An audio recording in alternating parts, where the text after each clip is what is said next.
बिस्मिल्लाहिर्रहमानिर्रहीम। हम निकल चुके हैं लाहौर के लिए। अल्लाह का करम है, आईजी इस्लामाबाद ने पूरी कोशिश की रोकने की। 3 घंटे में वो रोका छोड़ा कि जी बड़ा डेंजरस है। तो जब सड़क पर निकले बाहर, हमने जोर लगा के उसे कहा कि हम सारे, मैं पाकिस्तान को बताऊंगा कि तुम ये किडनैप कर रहे हो, हमें ज़बरदस्ती रोक रहे हो।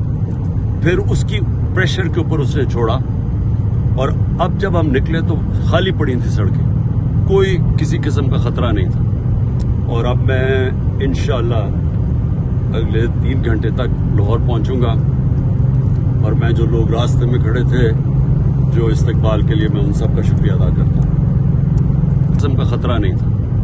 और अब मैं इंशाअल्लाह अगले 3 घंटे तक लाहौर पहुंचूंगा। और मैं जो लोग रास्ते में खड़े थे जो इस्तकबाल के लिए, मैं उन सब का शुक्रिया अदा करता हूँ।